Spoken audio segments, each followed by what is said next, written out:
President Donald Trump is ready for takeoff.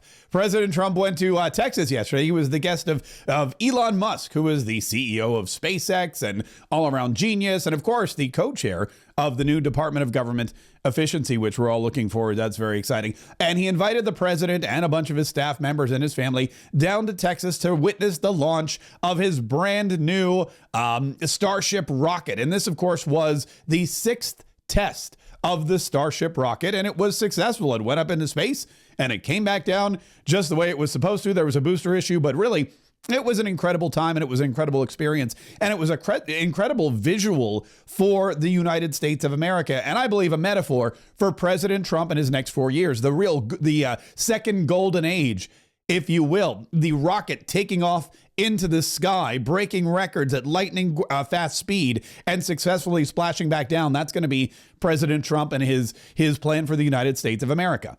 If you were privy to, or if you watched any of this on television, you saw how incredible it was and the enthusiasm around it. And, a lot of people talk about why is it President Trump is now with Elon Musk at SpaceX watching rockets go in the sky? Why is it that President Trump is at the UFC event at Madison Square Garden with Dana White, just getting cheered on by these fighters? And the reason is that whenever President Trump goes somewhere, the media follows.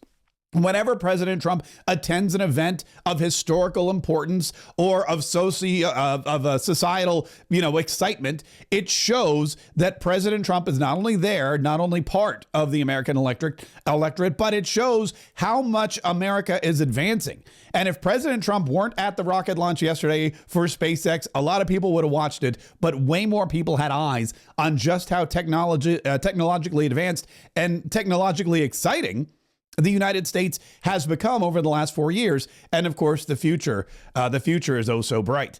Caroline Leavitt, the former spokesperson and press secretary for the campaign and now future press secretary for the White House, was talking about the cabinet and explained that's exactly why this cabinet is coming together and why President Trump has chosen these individuals for the cabinet. President Trump is putting together a brilliant cabinet of fantastic America First fighters, from Elon Musk and Vivek Ramaswamy, who are going to cut the waste out of our federal bureaucracy, to Susie Wiles, who is going to serve as the first female chief of staff in history. Take that. Mark Cuban, to Tom Homan. No one better to secure the border than him. And I'm so excited to speak on behalf of a president who just received a resounding mandate from the American people to deliver on the promises that he made on the campaign trail. We have the House, we have the Senate. President Trump is going to get to work on day one to implement real change that will deliver real relief and support to the American people who are struggling right now under the Harris-Biden administration. Yeah, that's exactly right. Real change, real relief for the people in the United States of America. President Trump is ready for takeoff. His second administration is almost ready to go. He's got a couple more pieces he's got to put into place. And then, of course, we need to make sure that whatever happens, we need to make sure, and we need to keep the pressure on the Senate to make sure that all of his picks are confirmed. Because without confirmation of his picks, then we get into a battle that this country doesn't really need. We need the mandate to go forward. We need the members of the Senate, the GOP members and the Democrat members and everyone else to realize that President Trump did win in a resounding victory. And that does give him some political clout. And that does give him not just the ability to push forward some nominees that some people may think are controversial, but it also gives him the responsibility to push forward some nominees that are controversial, because those are the nominees that the American people wanted. Stephen Miller, who is the deputy chief of staff in charge of domestic policy and immigration, he was on television and he offered another look at President Trump's second term as far as our border security. The moment that President Trump puts his hand on that Bible and takes the oath of office, as he has said, the occupation ends, Liberation Day begins. He will immediately sign executive orders sealing the border shut, beginning the largest deportation operation in American history, finding the criminal gangs, rapists, drug dealers, and monsters that have murdered our citizens and sending them home. No one will be allowed to enter the country illegally, and ICE will be empowered in partnership with FBI, DEA, ATF, the National Guard to fully seal and secure the border with CBP and to find and identify the criminal threats that are inside this country and send them back home. We saw that heartbreaking testimony, Sean. Yeah, of Laken Riley and her family and the killers. And that is Stephen Miller saying, look, we're going to secure our border. We're going to send these criminals home. And the rest of us who are left here are going to be enjoying what President Trump has in store for us. And what President Trump has in store for us is a rocket ship to the moon of awesomeness. So that is something definitely that we should be looking forward to. Speaking of the cabinet, there were some exciting picks for President Trump's cabinet yesterday. Coming in later in the evening, President Trump chose Linda McMahon, the former CEO of the WWE and current political PAC operative and President Trump supporter. She also was in his first cabinet. A lot of people don't realize she was in charge of the Small Business Administration, and now she's back in charge of the Department of Education. Linda McMahon, nominated by President Trump to be the education secretary. And here's the official statement. It is my great honor to announce that Linda McMahon, former administrator of the Small Business Administration, will be the United States Secretary of Education. For the past 4 years, as the chair of the board at the America First Policy Institute, Linda has been a fierce advocate for parents' rights, working hard at both AFPI and America First Works to achieve universal school choice in 12 states, giving children the opportunity to receive an excellent education regardless of zip code or income. As Secretary of Education, Linda will fight tirelessly to expand choice to every state in America and empower parents to make the best education decisions for their family. Now, she served on the Connecticut Board of Education. She ran for Senate in deep blue Connecticut a couple of times. She lost to, well, deep blue Democrats in those states, but she has been active in President Trump's orbit for years. As you can see, she's got quite the pedigree, and as CEO of the WWE and the wife of Vince McMahon, she and President Trump go way back to the time when President Trump appeared in the wrestling ring and shaved Vince McMahon's head, which is one of my favorite Donald Trump memories to this date. But that's what happens when you're my age. You grow up watching wrestling, and those images stay with you for the long haul. It's really interesting, though, about Linda McMahon and the Department of Education, because this is a department that has been targeted by President Trump and by Vivek Ramaswamy and by Elon Musk as one of those departments that will see massive reduction, massive layoffs, massive cuts. And in fact, President Trump on the campaign trail even suggested at times getting rid of altogether the Department of Education, saying it's unnecessary. This has, of course, caused ire and real anger in the teachers' unions, who have they have profited off of the education system like nobody's business. And it'll be interesting to see if Linda McMahon's job is to basically go in there and oversee the dissolution of the department that she's been put in charge of. She may be the last Secretary of Education if Donald Trump's campaign promises, or if the things that he was saying on the road, come true. Now, in order to dissolve the Department of Education, it would take an act of Congress, but there will definitely be a lot of cutting back. I imagine that because the Department of Education has been targeted by Donald Trump for the removal of this excess government waste, she's going to be working very closely with Vivek Ramaswamy. She's going to be working very closely with Elon Musk. She's going to be working very closely with the entire department, the Department of Government Efficiency, to alter and change the Department of Education for good. And school change and school choice throughout these states is a huge thing. It's something that parents want. It's something that students want. It's something that teachers want. And as President Trump knows, as any good capitalist knows, when you give customers, which parents and students are, when you give them a choice, that breeds competition. And when you have competition, everything gets better. The reason cars are faster and safer and more economical is because there's different car companies that are competing against each other for the consumer dollar. Same thing happens with education. One of the biggest problems we've had with our education department or our education system in this country is the lack of competition. It's the same with any. It's the same with any government department. In fact, if you go back to the space race, if you think about this, when President Trump, in his first term, we started to see the new privatization of space travel, which showed us the potential, the quick and fast potential for technological advancement in aerospace engineering. When the government was in charge, of NASA, when the government was in charge of building rockets and putting them in the sky, it was a slow, expensive, and really inefficient process. But once you privatize space travel and the likes of Elon Musk and Richard Branson and Jeff Bezos and Virgin Galactic and SpaceX and was a Blue Sky, whatever, I didn't forget it was Blue something. When you see all of these companies competing to get into space, to be the first person to go back to the moon, to be the first man on Mars, that's when they work quickly, efficiently, and technology is just explosive. And we've seen that with the rocket launches. We've seen that with Elon Musk. And I believe we're going to now see something similar in the Department of Education with Linda McMahon at the helm.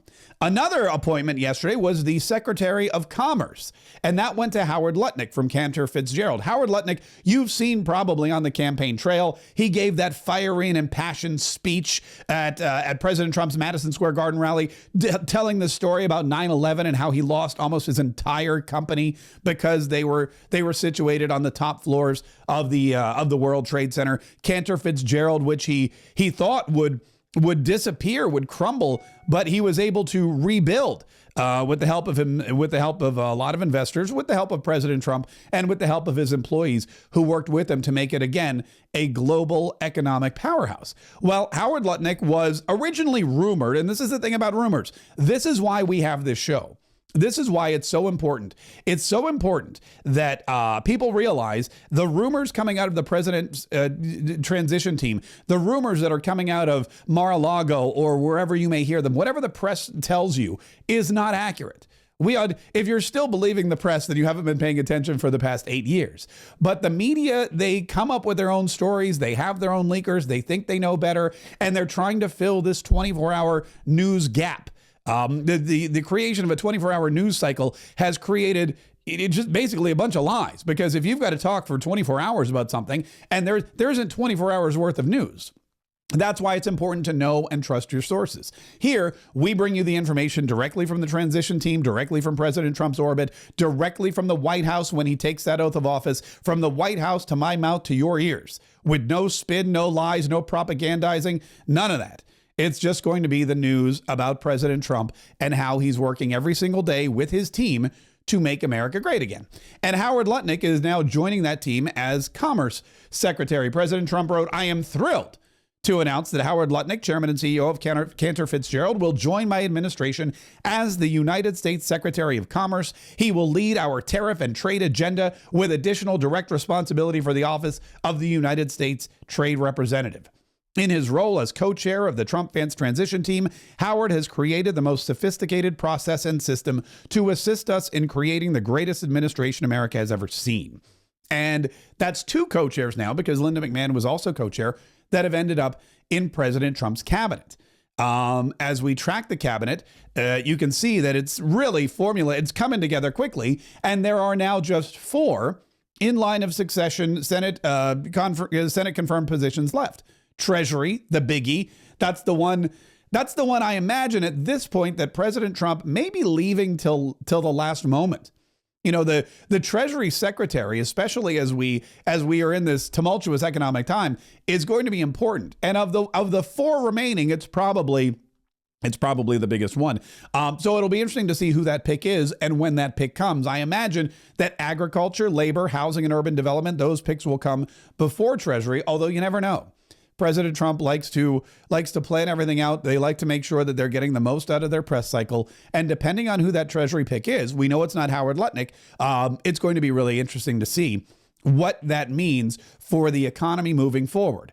Will President Trump go forward with his plan to use tariffs to replace the tax code? Will the tax code be dismantled? What's going to happen? Whoever fills that spot, the personality in charge of the Treasury Department is going to have a big part in that and a big say in formulating President Trump's plan and executing President Trump's plan to become, again, an economic powerhouse and a country that is not just a force to be reckoned with globally, but also one that is self-sustaining here at home. One last appointment. This is an appointment. This wasn't a nomination. This is a statement from President Donald J. Trump. "I'm pleased to nominate Dr. Mehmet Oz to serve as the Centers for Medicare and Medicaid Services Administrator. America is facing a healthcare crisis, and there may be no physician more qualified and capable than Dr. Oz to make America healthy again. He is an eminent physician, heart surgeon, inventor, and world-class communicator who has been at the forefront of healthy living for decades. Dr. Oz will work closely with Robert F. Kennedy Jr. to take on the illness industrial complex and all the horrible chronic diseases left in its wake. Dr. Oz, you remember, of course, from television. He also ran unsuccessfully against John Fetterman in Pennsylvania for the Senate. A surprising win by John Fetterman, who suffered a stroke on primary day and really was having trouble and issue through the debate and through the entire campaign. He still came out victorious. Dr. Oz now finding a place in the next President Trump administration, which is very exciting. Now, speaking of the next President Trump administration, there's still a lot to happen before all of these people that President Trump has put in place become the team to make America great again. The warriors, if you will, who will fight and produce America's next golden age, who will fight against the deep state, root out the corruption. And of course, one of those that's always in the spotlight is Matt Gaetz, who's been chosen to be President Trump's attorney general, to lead the Department of Justice. And the media is having a field day. The Democrats are going apoplectic, and there's a whole bunch of quote unquote conservatives who are also attacking Matt Gaetz left, right, and center. And they're calling up old accusations, unfounded claims, and they're trying to attack President Trump's choice. In fact, a lot of folks are trying to persuade President Trump to go back on his nomination of Matt Gaetz. One reporter yesterday in Texas caught up with the president and yelled out a question about whether or not President Trump was reconsidering Congressman Gaetz, former Congressman Gaetz, for the role of Attorney General. Listen to this response. Mr. President, are you reconsidering the nomination of Matt Gaetz? No. That's pretty definitive, isn't it? No, I'm not. That's my decision. I'm going to fight for it. I'm going to work for it. And he will be one way or the other Attorney General of the United States.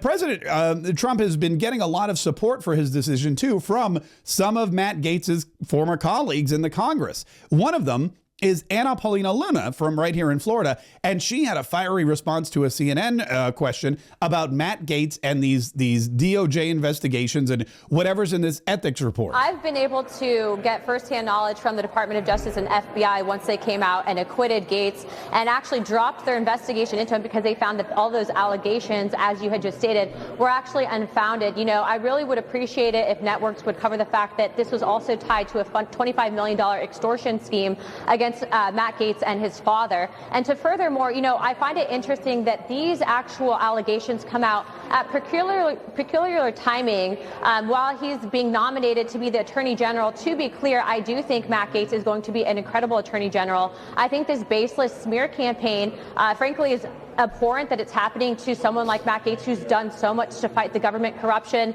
And there's a reason why President Trump won not just the popular vote, but also the electorate vote. Frankly, people trust President Trump's judgment more than any news outlet out there. And that is the truth. That is what it all boils down to. The president has been chosen by the people. The president's vision was clearly laid out. He laid out a vision of fighting crime. He laid out a vision of dismantling the deep state. He laid out a vision of making America safe again and healthy again and rich again and powerful again and great again. And these are the people that he's chosen on behalf of the people who chose him to do just that. And the media has no say. And the Senate, the Republicans in the Senate should be in line with the president on this. But we know how that happens. Sometimes people see President Trump and they think, well, this is a man who is making reckless decisions and we need to save him from himself. Really, it's President Trump who's going to be saving the country from all of those politicians who've been in Washington way too long. If you enjoyed this podcast, please keep listening because, like I said, this podcast is a daily report on what's happening in President Trump's orbit, what's happening during the transition, during his first 100 days, and the next 4 years of President Trump's administration. We'll bring you the news direct from President Trump and his cabinet. It goes from the White House to my mouth to your ears. And if you'd like more commentary, we have a daily commentary podcast. Mark Kaye Saves the Republic. We urge you to subscribe to that. Listen to it. It comes out every day at noon Eastern, 11 Central live. You can get it on iTunes or Spotify or wherever you listen to your podcasts. Mark Kaye saves the Republic. I hope you download, listen, and enjoy.